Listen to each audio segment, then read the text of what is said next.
Hey all, good morning. It's Jen Carstensen. I'm a realtor in Memphis and sell about 100 houses a year, so follow along with me for a day in the life of what I do every day to get to 100. Hi, let's unpack it. It's 10:33. I'm 3 minutes late to the team meeting because I'm human. I've got a whole bunch of crap that I had to put in my car that I'm selling because it's just cluttering up my house and I'm in the winter cleaning mode. Do you guys have that winter cleaning mode? Anyway.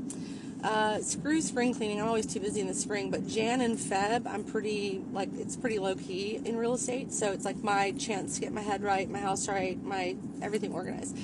Anyway, I wanted to talk to you about divorces. Hello. If you're a realtor, you probably dealt with someone who's going through a divorce, contemplating a divorce, and a divorce, in the middle of one, at the beginning of one, whatever, right? So I have made a video about this before, and I'm trying to figure out how to make folders in the TikTok thing. So, under the profile, how you can, see the little, I don't know how to do it yet, so I've got to, look on TikTok on how to do it. But I think I'm going to have, a divorce series of, tips to help manage the relationship. Unfortunately, divorces are a large part of my business, and every one of them is different, obviously. How do you manage it for success? Well, it depends on, if you did a flow chart, it depends on, is it amicable or not amicable? Are they in-state, out-of-state? Do they have the same attorney or different attorney, depending on your state? In Tennessee, I don't really know of anybody that has the same attorney. I think everybody gets a different one. Anyway, and depending on what your state law is, I'm just going to talk about Tennessee because I'm not a lawyer, and everything I say has a disclaimer of check with your real estate attorney for clarification, or your whoever. Here's what I do to break it down. Number one, when I'm contacted, the person that I'm contacted by usually gives me the scoop, and I can get a real good sense on who's going to be the asshole, if there is going to be an asshole, and I just take very good notes mentally. I'll give you an example. Had a seller, fella, wife, left him, he's in the house, he's been told he has to sell the house, he is being adversarial, he does not want to sell the house, wife is like, I'm not talking to you. So, pretty bad scenario. Wife wants the equity, but prices are different, interest rates are different, and man seller is like, I just want to buy you out. And wife is like, you're not getting, no, we're both closing this chapter, buddy. Contentious, right? So what I did was I called his attorney and her attorney and said, listen, we both have clients and we have a house to sell. So I'm going to talk to the wife. Will you help me, her attorney?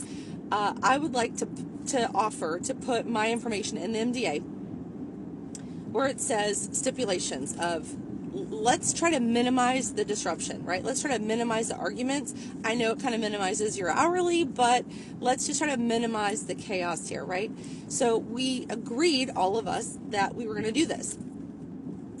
And what happened was I was put in the MDA with a couple of things already figured out. One was the price range that the house would sell in, and we weren't going to nickel and dime and bicker back and forth over 1,000, blah, blah, blah. We also put in there the time frame, and that it could be canceled at any time by any party for any reason, so they weren't locked into me. I didn't want them to feel locked into me. We also negotiated that in the event that I wasn't, in the event that the contract wasn't canceled, it would automatically expire on blah, blah, blah. And then we also negotiated repairs. So it's like, if the inspection, blah, blah, blah, blah, blah. If the inspection report reveals repairs and the buyer asks for them, and as long as it's under this amount, all parties agree to move forward. So we had these parameters set, and it was in writing, and it was signed off by the judge. And so there was no back and forth of I'm changing my mind. Let me just tell you this. If you don't at least offer that to the counsel, all you have to do is go through a divorce with your clients not having that for you to be like, shit, this would have been a lot easier. Because guess what? Emotions are involved. People are getting divorced. They're closing a chapter of their life. They're changing their minds. So when things are in writing, it's really hard to change your mind because it's the four corners of the contract. That's what we abide by. So when anybody goes haywire, I'm always like, hey, contract states, hey, MDA states, hey, I understand, but it is within the range, so we are going to move forward. And then I also have separate group chats. So I have a group chat with the with one spouse and a group chat with the other spouse, and my team does as well. So it's very easy. We do it, sadly, a lot.